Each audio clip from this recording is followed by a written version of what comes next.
Oke, di sini ada 6 subbab, tapi kita hanya akan mempelajari sampai anuitas aja. Jadi perpetuitas dan lainnya itu nanti ya, setelah UTS. Tapi kita akan pelajari sampai si anuitas aja, yang poin nomor 4. Oke, bisa dimulai? Bisa, Bu. Bisa, Bu. Pada keluar-keluar ya. Oke. Kita mulai.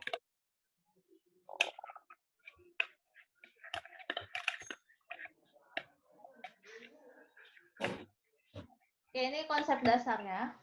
Keputusan keuangan seringkali melibatkan situasi di mana seseorang harus membayar uang pada satu waktu dan menerima uang pada beberapa waktu kemudian. Ya, jadi kita kalau misalnya jual beli, jarang sekali orang dalam jumlah besar, jarang sekali mereka bayarnya tepat waktu. Jadi nggak pas satu barangnya diterima langsung bayar saat itu juga. Biasanya ada sistem cicilan ya. Atau ada juga yang membayarkannya lebih dahulu, tapi menerima barangnya belakangan. Ada yang seperti itu. Nah, ini uang yang dibayarkan atau diterima pada 2 titik berbeda, ada dalam waktu yang berbeda.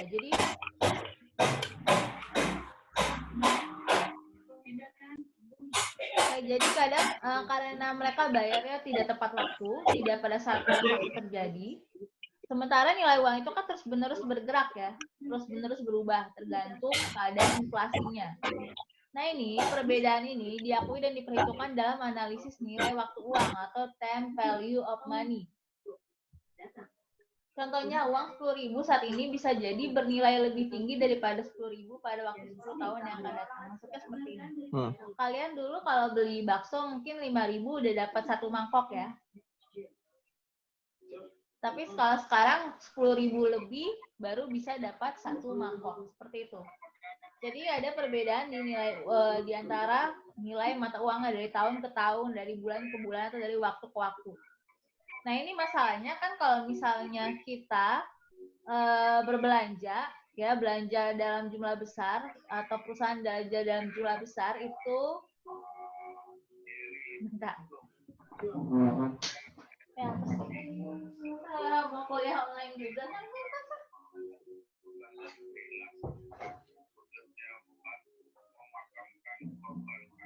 Ya, bisa dilihat di sini.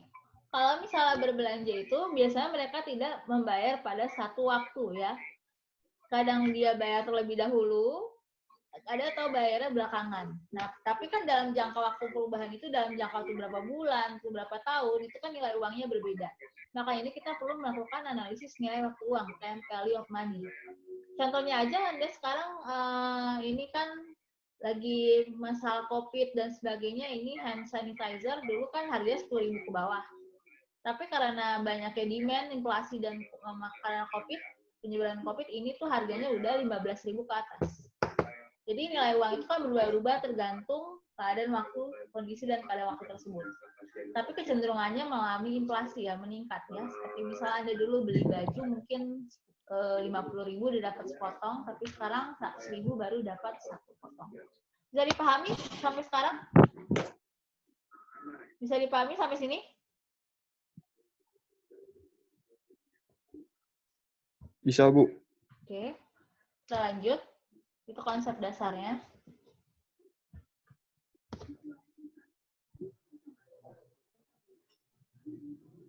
Nah, ini timeline, garis waktu ya.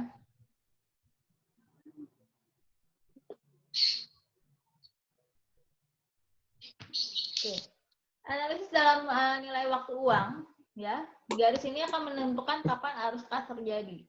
Jadi misalnya 10.000 pada tahun ke-0 itu bisa jadi beda nilainya dengan pada tahun ke-1, tahun ke-2, dan tahun ke-3. Nah, ini garis menunjukkan kapan arus kas terjadi.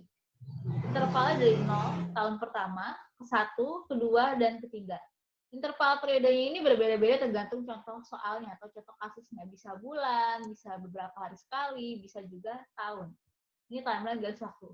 Yang pasti 10.000 di tahun ke-0 bisa jadi nilainya berbeda dengan 10.000 pada tahun pertama, 10.000 pada tahun kedua, dan 10.000 pada tahun ketiga.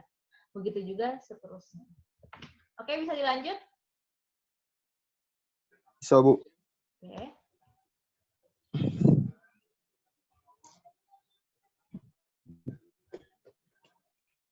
Nah, ini ada yang kita kenal dengan nilai masa depan, future value, ya.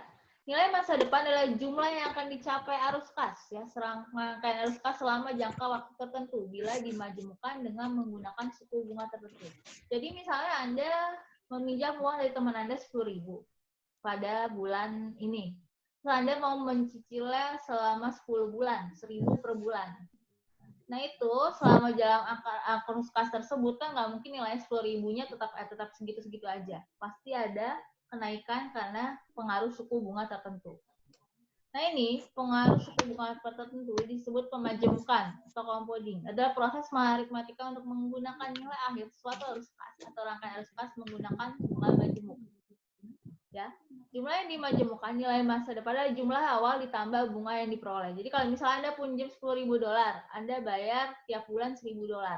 Itu pasti karena adanya pengaruh inflasi, ada suku bunga yang harus dibayarkan. Jadi Anda tiap bulan pasti bayarnya nggak cuma $1.000, tapi $1.000 plus kelipatan bunga majemuk pada periode tersebut, pada interval tersebut.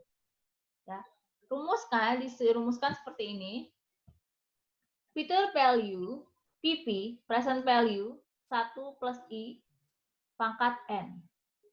Future value-nya, itu future value N, future value yang mau dicari misalnya dalam jangka waktu 10 bulan atau dalam jangka waktu 5 tahun. Misalnya Anda tadi minjem $10.000, mau dicari nilainya $10.000 pada 10 bulan kemudian. Berarti kalau PPN 10 bulan kemudian PP 10, ya. Kemudian PV, present value, I-nya suku bunga, misal suku bunganya 5% per bulan, N-nya adalah periode pemajemukan, compounding. Karena dalam waktu 10 bulan, berarti N-nya adalah 10. Nah ini juga bisa dipakai cara cepatnya, yang nggak usah dihitung satu-satu kayak gini, pakai tabel. Tabel future value interest, ya, future value interest present. Ya, di sini pernah lihat tabelnya? Bantalnya. Belum, Bu. Coba Anda Google tabel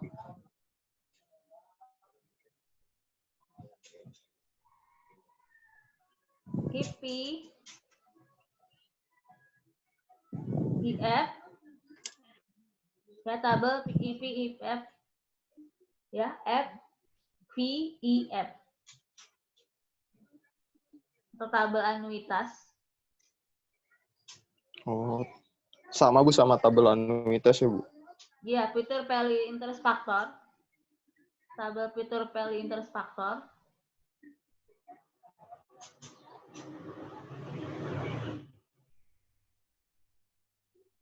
Nah, ini dia ada dari bunga sampai 20% atau lebih, sering lebih biasanya. Sampai dengan periodenya itu 50. Bisa 50, bisa 50 tahun, hari atau per bulan tergantung yang di ini kan ya, yang tergantung soalnya.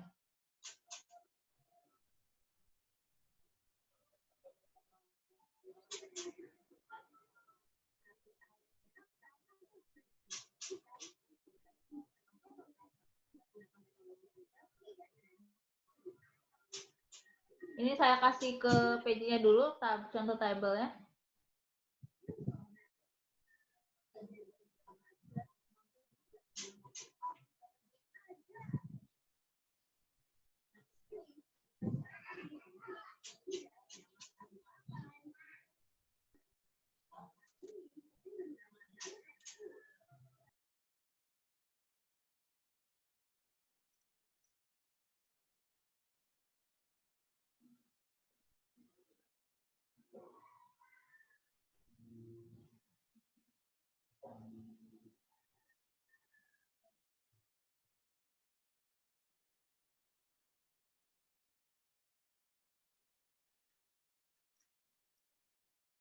Ya, saya akan kirim contohnya. Anda bisa download sendiri yang lebih jelas, karena yang saya kasih di sini kurang jelas. Ya, bentar.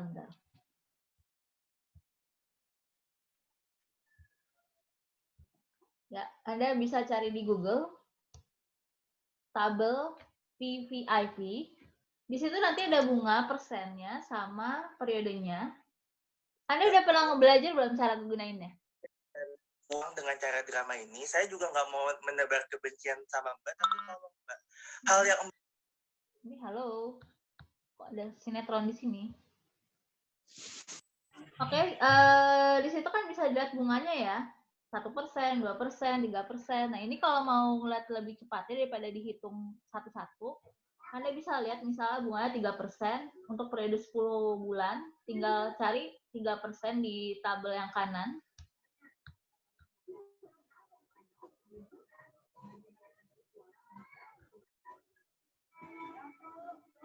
Muka saya terlihat nggak? Ya, lihat di tabel sini. Contohnya kalau misalnya Anda tabel interest faktornya 2% atau 3%, cari 3%. Kemudian misalnya untuk 10 tahun. 10 tahun ya, berarti 3% kali 10 tahun di sini langsung aja nanti keluar hasilnya, langsung dikali fitur value-nya, ya.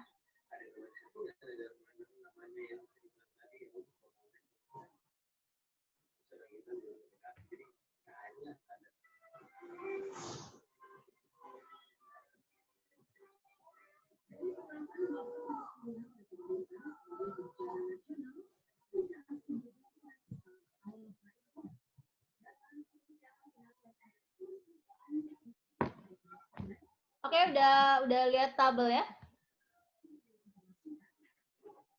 Anda bisa googling. Sudah, Bu. Ya, itu di situ Anda kan bisa baca ya, ada yang persennya, bagian atasnya itu persennya, bagian bawahnya itu adalah periodenya.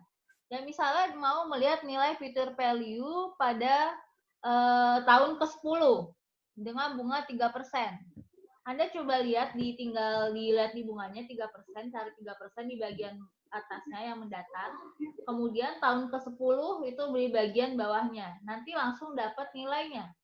Nilai tersebut langsung dikali dengan present value. Itu adalah cara menghitung yang cepat, ya, dengan menggunakan tabel. Tapi kalau misalnya Anda mau nggak ada tabel, Anda juga bisa menghitung dengan cara yang tradisional ya, PP 1 plus I pangkat N. Ya, dengan kalau misalnya catatan Anda tidak punya tabel. Itu untuk menghitung future value periode ke N. Bisa dimengerti sampai sini? Bisa, Bu. Oke. Kita lanjut ya.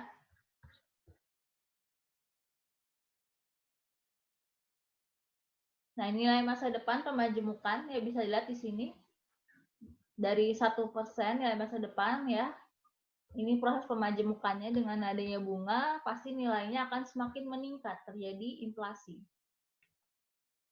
Nah, ini ada kemudian tadi kan mencari future value ya. Sekarang kita akan mencari nilai sekarang, present value. Ini kebalikannya dari si future value. Nilai sekarang adalah nilai hari ini atau kas rangkaian akurus kas di masa depan. Pendiskontoan atau discounting adalah pencarian nilai sekarang dari arus kas masa depan. Jadi kalau di sini diketahui Anda udah tahu harus bayar berapa, nilai masa depan Anda tahu berapa, tapi Anda mencari nilainya yang pada saat transaksi itu terjadi.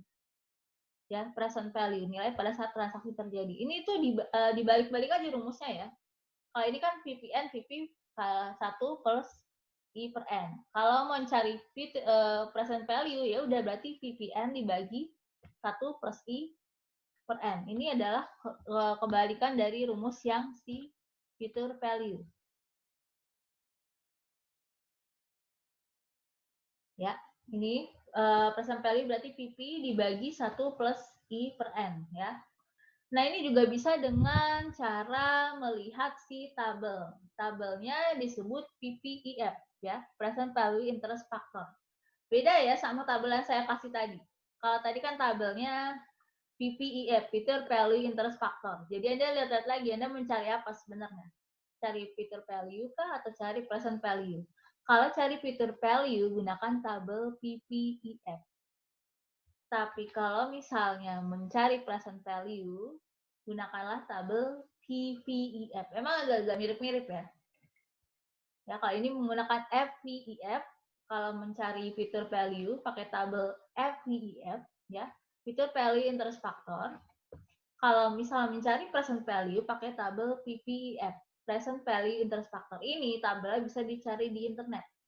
Ya, Anda googling aja tabel PVEF kalau mau cari present value, kalau mau cari future value, googling tabel FVEF, future value interest factor. Nah, ini rumusnya PVN, PV, PVFF. Jadi PV-nya itu present value periode ke N, mau dicari ke berapa? PV-nya future value, I suku bunga, N-nya adalah periode pendiskontoan atau discounting. Sampai sini bisa dipahami? Bisa, Ibu. Bisa. Bisa, Bu.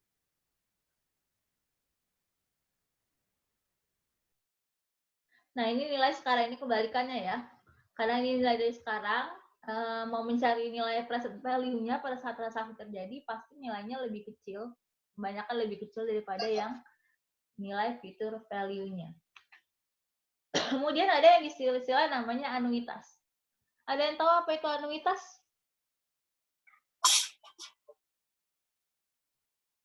Ada yang tahu apa itu anuitas?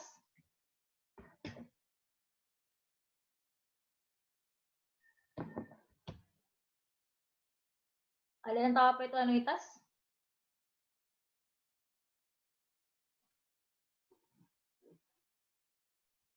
Anuitas itu adalah serangkaian pembayaran dalam jumlah yang sama, dilakukan pada interval pada waktu periodik selama jangka waktu tertentu. Ya, serangkaian pembayaran dalam jumlah yang sama, payment MPMP, dilakukan dalam interval pada waktu periodik jangka tertentu.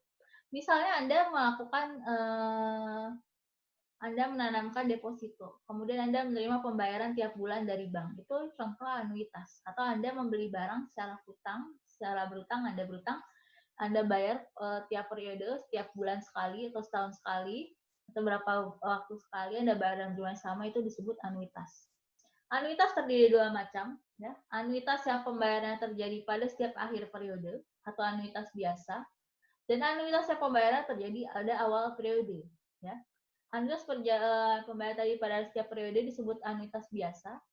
Jika pembayaran terjadi pada awal periode disebut anuitas jatuh tempo. Jadi anuitas ada yang terjadi pada saat akhir periode atau disebut anuitas biasa, dan ada yang dibayar pada saat awal periode. Jadi misalnya Anda berhutang terhadap seseorang, nah ini Anda bayar setiap tanggal 31.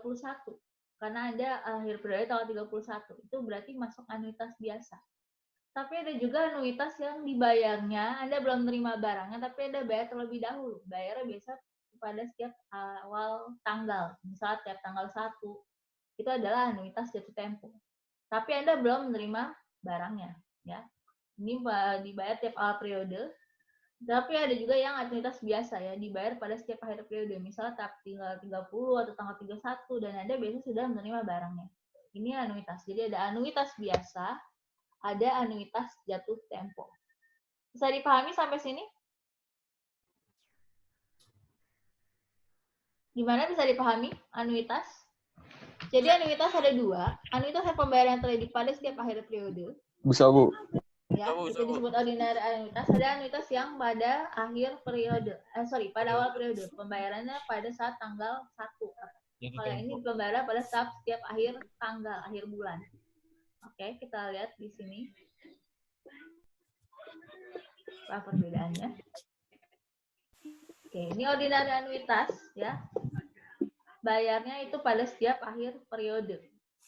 Misalnya pada saat udah sampai tahap interval pertama, itu pada interval pertama di 0 ke 1 dibayar pada tanggal 1. 1 pada periode interval pertama. Kemudian 1 sampai ke 2 itu dibayar pada saat periode kedua. 2 ke 3 dibayar pada saat periode interval ketiga. Begitu juga seterusnya. Nah, ini ada yang namanya untuk anuitas. Ada yang namanya nilai masa depan anuitas biasa. Ini perkembangan dari yang sebelumnya, ya. Ini untuk menghitung value ordinary anuitas. Ini adalah, kalau tadi kan kita cuma ngitung satu per satu. Ini kita akan menghitung per stigmanya, ya, jadi kumpulannya. Kalau tadi kan kita cuma nilai misalnya future value Anda minjem 5.000 pada bulan Januari. Kalau balikinnya bulan Maret berapa sih nilainya? Nah, kalau yang ini 5.000 pada bulan Januari, 5.000 pada bulan Februari, 5.000 plus bunga pada bulan Maret. Nah, ini dihitung semuanya. Makanya rumus PPA. Ya. Future Value Ordinary Annuity periode ke N. Ya, jadi kalau tadi kan Anda cuma minjemnya gini. Anda minjem 5.000 pada bulan Januari, Anda mau balikin si 5.000 ini pada bulan Maret. Nah, itu Anda ngitung yang future value 5.000 pada bulan Maret itu berapa yang harus dibayar kan 5.000 plus berapa bunganya. Kalau ini 5.000-nya ini dicicil. Anda cicil tiap bulan, kemudian Anda hitung dengan sigmanya, kumpulannya berapa sih? Tiap bulan harus bayar segini, segini, segini. Kalau dihitung berapa? Jatuhnya pakai rumus ini, sigma future value ordinary periode ke N. PMT adalah pembayaran payment setiap periode. Misalnya setiap periodenya Anda harus bayar Rp1.000 untuk menyicil si $5.000 tadi. I-nya suku bunga, N-nya adalah periode waktu. Nah, ini rumusnya seperti ini. Misalnya PPAN, PMT, 1 plus IN kurang 1, ini berarti nanti PMT tahun ke-0, kemudian di PMT tahun ke-1, PMT tahun ke-2, PMT tahun ke selanjutnya. Ya. Seperti ini. Jadi dikurang 1, 2, 3, kemudian baru nanti ditambahkan. Karena tergantung ininya, P-nya berapa lama waktunya.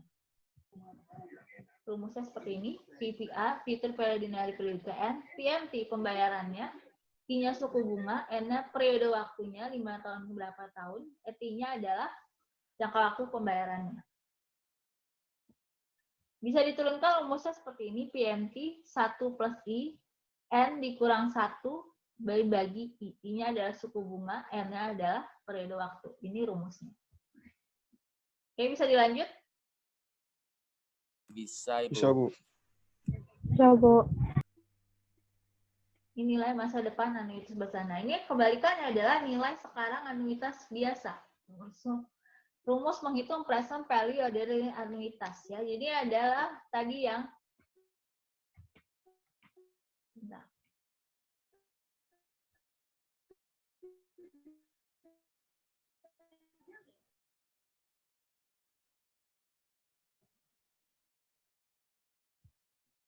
anuitas jatuh tempo ini kebalikannya ya. Ini adalah sigmanya ini, sigma yang dari si present value ya. Rumus future value annuity nya adalah PMT P pipa I per N 1 plus I. Ini rumusnya present value annuity nya adalah seperti ini. PVA-nya adalah future value annuity periode ke N. PVA dulu adalah present value annuity due ke periode N. PMT pembayaran dalam periode. I suku bunga, N adalah periode waktu. Ini rumus future value annuity due, analisis jatuh tempo yang dibayar setiap awal periode. Ya, jadi Anda kalau misalnya memakai analisis jatuh tempo, Anda bayarnya setiap tanggal 1 pada awal periode. Ya, oke, bisa dilanjut? Bisa, Bu. Bu. Oke, ini tinggal dikit lagi, 10 menit lagi. Nanti soalnya saya kasih via WA aja ya, nanti Anda kumpulkan di Google Classroom, linknya juga nanti saya buat. Oke? Oke, Bu. Ini Baik, Bu. kemudian, ini sepertinya sudah selesai. Ini perpetuitas kita akan pelajari nanti setelah UAS. Setelah UTS. Perpetuitas dan sebagainya akan kita pelajari nanti setelah UTS. Berarti sekarang saya end meeting dulu semuanya. Nanti soalnya saya kasih via PJ-nya ya. Sama link pengumpulannya juga ya. Oke, Bu. Oke. Sampai sini ada yang mau ditanyakan? Untuk materi UTS-nya sampai anuitas jatuh tempo ya, Bu? Iya, dari awal pertemuan sampai anuitas jatuh tempo. Oke, ada lagi? Nanti mungkin kita UTS-nya gini ya, karena online, saya kasih soal. Saya nggak mungkin melarang Anda buka buku, karena kalaupun dilarang juga pasti Anda buka, saya kan nggak bisa tahu. Tapi waktunya soal ujian kita itu mungkin cuma 1 sampai 1,5 jam, tergantung berapa soal yang dibuat. Oke, Bu. Ya, tetap belajar walaupun buka-buka karena mungkin Anda bisa jadi kehabisan waktu nanti kalau misalnya harus buka-buka lagi. Soalnya berapa, Bu? Mungkin 5 atau 7 atau 2 atau 3, tapi beranak-anak kita lihat nanti. Alhamdulillah, Bu. Bu bercabang, Bu, ya? Enggak, beranak doang dia. Kayak bakso. Jika lo banyak nanya, Bu. Oke, saya akhiri meetingnya sampai sini ya. Assalamualaikum warahmatullahi wabarakatuh. Waalaikumsalam warahmatullahi wabarakatuh. warahmatullahi wabarakatuh. Terima kasih, Bu.